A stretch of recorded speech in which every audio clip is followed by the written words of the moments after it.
Selamat pagi semuanya. Saya Veteran Mangatur Ganda Tua Silalahi dari program studi kimia Universitas Jambi. Di sini saya akan mempresentasikan hasil eh, spektrum senyawa organik yang saya gunakan, yaitu berupa 2-metil propan, di mana untuk melengkapi tugas mata kuliah elusidasi struktur senyawa organik. Yang saya hormati Ibu dosen pengampu mata kuliah ini, yaitu Ibu Muniflia Ekasari, SSI, MSI. Baiklah, di sini saya menggunakan 2-metil propen, di mana 2-metil propen ini dikenal sebagai isobutena atau isobutilena, di mana ini merupakan senyawa hidrokarbon tak jenuh dari golongan alkena dengan rumus molekul C4H8 yang memiliki ikatan rangkap 2 alkena antara atom karbon pertama dan kedua. Kemudian memiliki satu gugus metil atau CH3 yang bercabang pada karbon kedua. Baiklah, di sini ada hasil dari spektrum UV phase, di mana dapat kita lihat bahwasannya sumbu X ini menunjukkan panjang gelombang dalam satuan nanometer, sedangkan sumbu Y yang ini itu menunjukkan bahwasanya itu merupakan logaritma dari koefisien serapan molar. Nah, kemudian di sini saya akan menjelaskan sedikit banyaknya spektrum dari UV phase dari senyawa organik berupa 2-metil 1-propena, di mana grafik ini menunjukkan bahwasanya senyawa ini menyerap cahaya yang paling kuat pada rentang 170 sampai dengan 200 nanometer.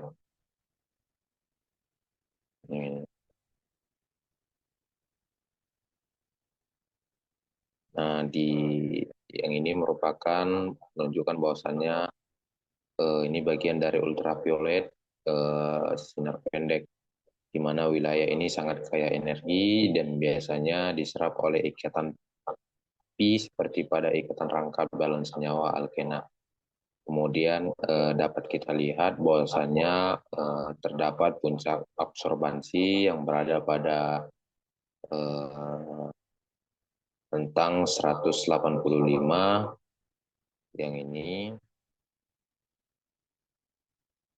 sampai 190 nanometer.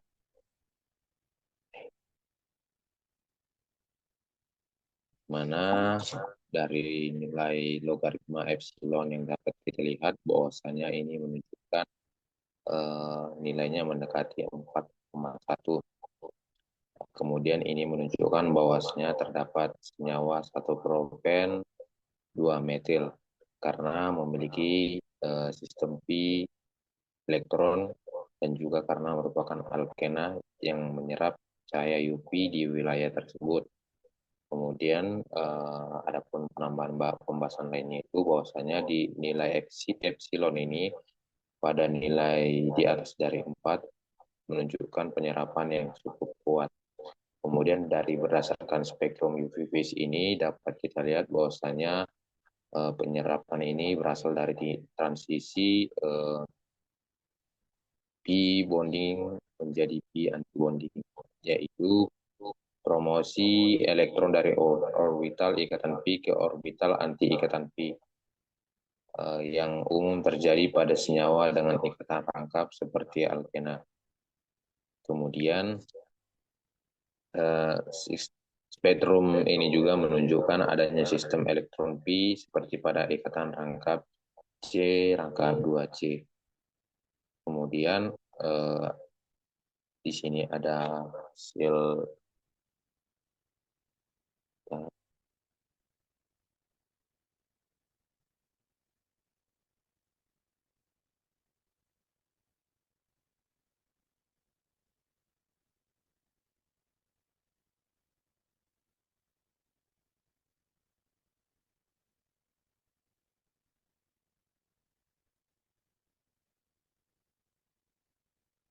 Kemudian di sini ada hasil dari spektrum FTIR yang dimana tujuan dari dilakukannya analisis FTIR ini untuk dapat uh, melihat gugus fungsi yang ada pada rentang bilangan gelombang, di mana berdasarkan hasil karakterisasi FTR ini didasarkan pada nilai transmittannya, di mana dapat kita lihat bahwasanya eh, sumbu X yaitu ini sumbu X ini menunjukkan bahwasanya ini merupakan frekuensi dengan gelombang elektromagnetik dalam satuan bilangan cm pangkat minus 1. Kemudian pada sumbu Y ini menunjukkan bahwasanya berapa banyak radiasi infrared yang ditransmisikan melalui sampel. Kemudian menunjukkan juga serapan energi karena adanya getaran dalam molekul. Baiklah, di sini saya akan membahas atau menjelaskan satu persatu jenis gugus fungsi, ya, di mana pada bilangan gelombang keberapakah terdapat gugus fungsi tersebut dan gugus fungsi apa itu. Di mana pada yang pertama dapat kita lihat bahwasanya terjadi dapat kita lihat bahwasanya ada gugus fungsi pada bilangan gelombang di 3000 sampai 3100 yang ini, yang dimana ini menunjukkan bahwasannya ini merupakan gugus fungsi dari ikatan C dengan H pada karbon alkena sp2, di mana ini juga menandakan bahwasanya keberadaan ikatan rangkap 2 dari C rangkap 2C antibonding. Kemudian dapat kita lihat bahwasanya pada bilangan gelombang 2850 itu yang ini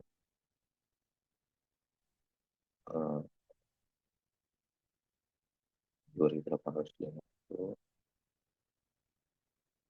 yang ini sampai dengan 3000 menunjukkan bahwasannya itu merupakan ikatan dari C dengan H alkyl stretching vibration, di mana ini ragangan ikatan CH ini terjadi pada karbon alkyl sp3, di mana ini berasal dari gugus metil CH3 pada struktur 2-metil propen. Kemudian adapun hasil bilangan gelombang dapat kita lihat pada 1640 sampai 1680 yang ini.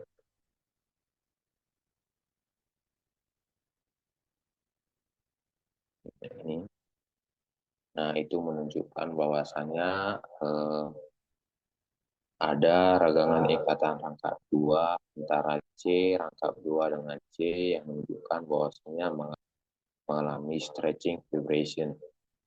Nah, ini juga menandakan bahwasannya menunjukkan keberadaan alkena dalam struktur molekul. Kemudian pada rentang bilangan gelombang dari 900 sampai 1000 dapat kita lihat bahwasannya di sini menunjukkan lembah yang tajam, yaitu ini dengan bilangan gelombang 900 sampai 1000 yang menunjukkan bahwasannya ini merupakan ikatan stretching vibration dari C dengan H, di mana ini dapat kita lihat bahwasanya hasil dari getaran tekuk dari hidrogen yang terikat pada karbon berikatan rangkap, di mana ciri khas dari struktur ini memiliki terminal alkena. Baiklah, di sini saya akan menjelaskan hasil karakterisasi dari spektrum NMR. Sebelumnya saya akan menceritakan di sini yang deteksi itu berupa karbon di mana menggunakan spektroskopi NMR atau nucleomagnetic resonance, di mana dari teknik spektroskopi ini digunakan untuk dapat mempelajari struktur molekul berdasarkan sinyal yang berasal dari inti karbon. Berbeda dengan proton NMR atau HNMR, di mana spektrum dari karbon tidak menunjukkan splitting atau pemisahan sinyal akibat coupling spin. Jadi setiap karbon biasanya muncul sebagai satu sinyal yang terpisah. Berdasarkan hasil dari spektrum ini dapat kita lihat bahwasanya terdapat 4 atom karbon yang memiliki 3 jenis lingkungan kimia yang berbeda karena ada 2 karbon yang setara.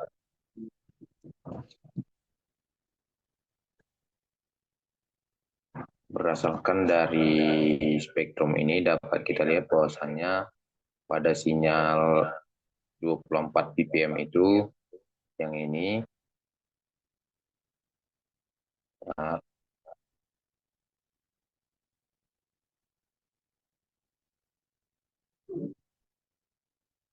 yang ini merupakan sinyal dari 2 karbon metil yang setara karena simetri struktur, di mana tipe dari karbon yang ada pada 24 ppm ini merupakan tipe karbon sp3 alkyl yang menunjukkan bahwasanya keduanya memiliki lingkungan elektron yang identik. Kemudian ada sinyal karbon pada 112 ppm, di mana dari berdasarkan hasil yang didapat ini pada 112 ppm ini merupakan karbon terminal pada ikatan rangkap yaitu CH2 yang ini. Sedangkan pada yang 24 ppm tadi itu merupakan 2 karbon CH3 yang ini.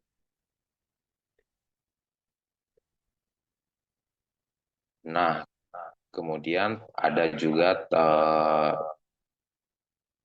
nilai ppm yang dapat kita lihat bahwasanya dia berada di 142 ppm yang mengindikasikan bahwasanya ini merupakan karbon pusat dari ikatan rangkap yang berikatan dengan 2 gugus metil, yaitu ini.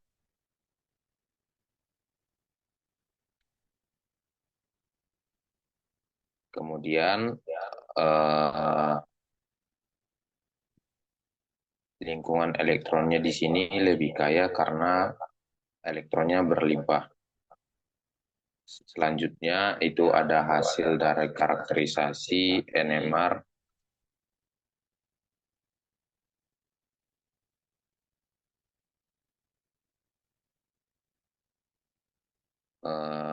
di mana dapat kita lihat bahwasanya di sini HNMR itu untuk mengidentifikasi adanya proton-proton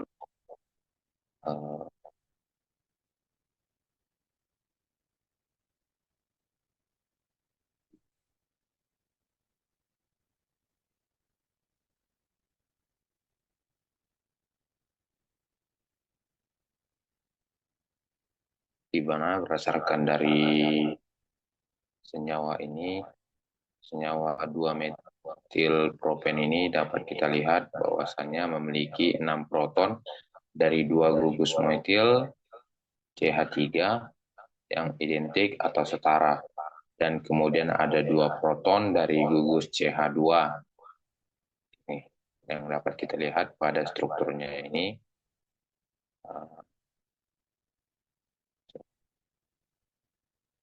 Ini kemudian ada proton, 2 proton dari gugus CH2, yaitu yang ini. Di mana pada data spektrum yang dapat kita lihat bahwasanya muncul sinyal pada 1,75 ppm yang merupakan sinyal dua gugus dari CH3 yang setara dengan secara simetri. Dan jadinya muncul satu puncak atau yang disebut dengan singlet. Kemudian dari penjelasan bahwasannya di 1,75 ppm ini tidak memiliki proton tetangga atau tidak ada A pada karbon pusat, yang dimana yang sudah saya bilang tadi ini merupakan menunjukkan puncak yang berupa hasil singlet, di mana dapat kita lihat juga bahwa sinyal ini sangat tajam dan intens karena terdiri dari 6 proton. Kemudian ada sinyal yang berada pada 4,70 ppm yang merupakan sinyal dari 2 proton CH2.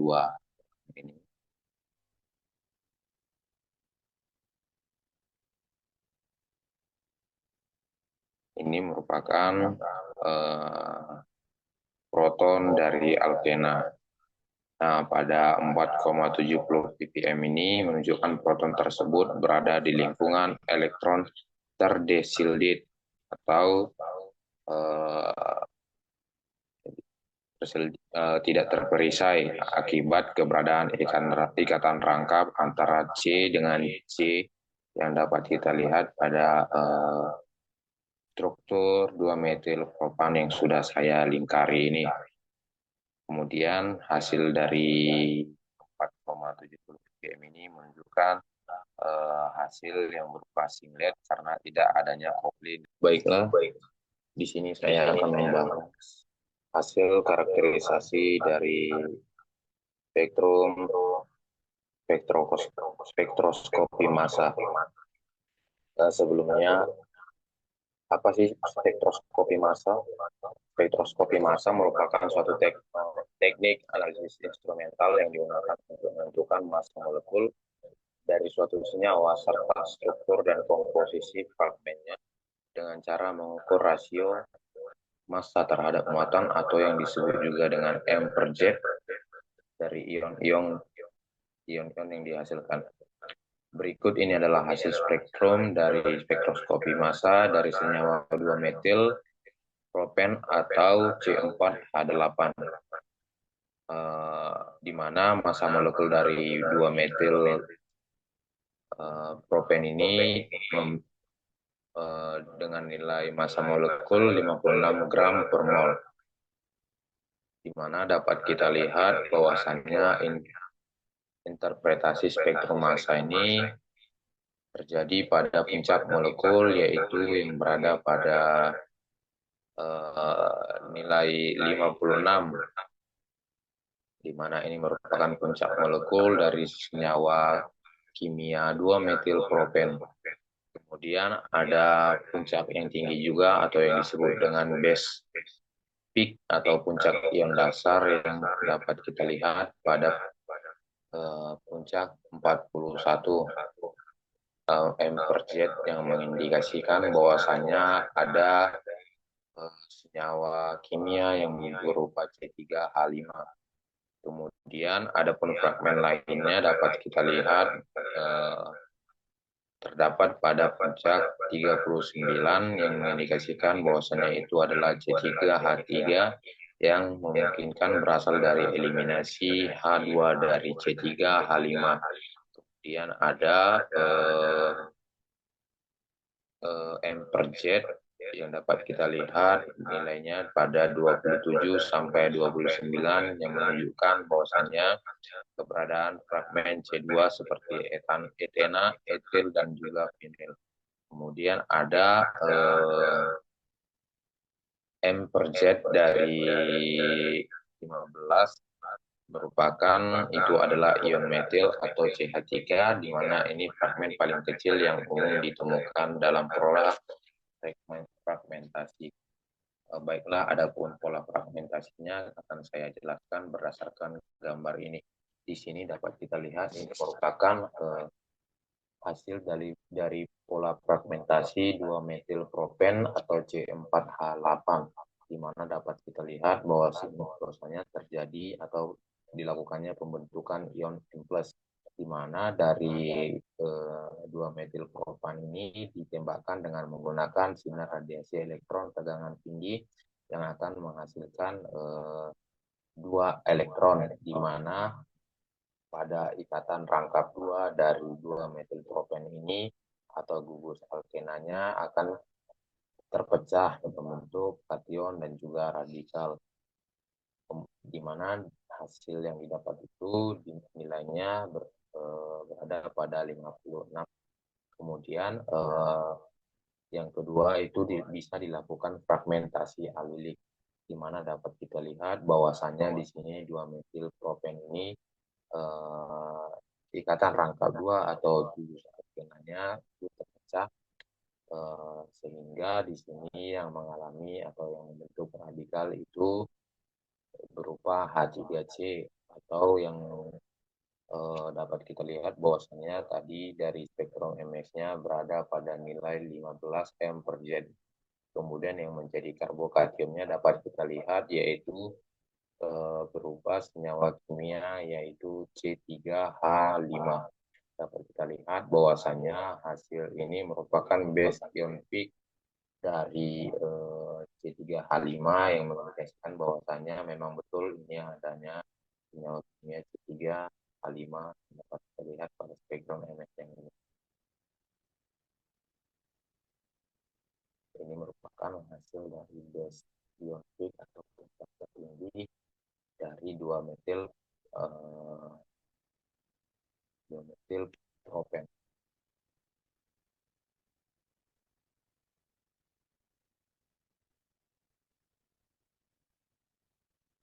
Kemudian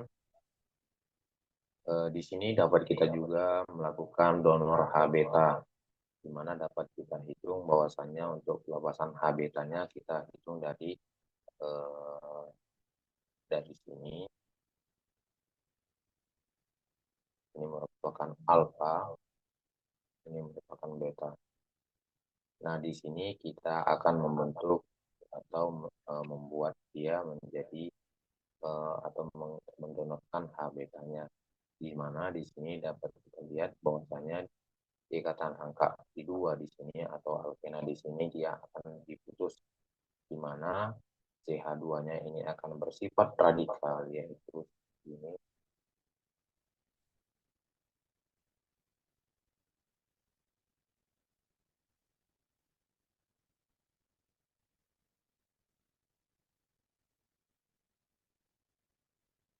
seperti ini,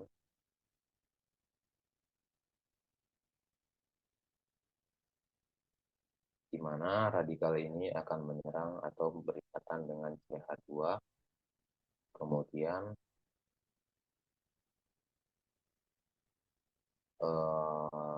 di sini juga akan mengalami pemecahan, sehingga radikal dari CH3 ini akan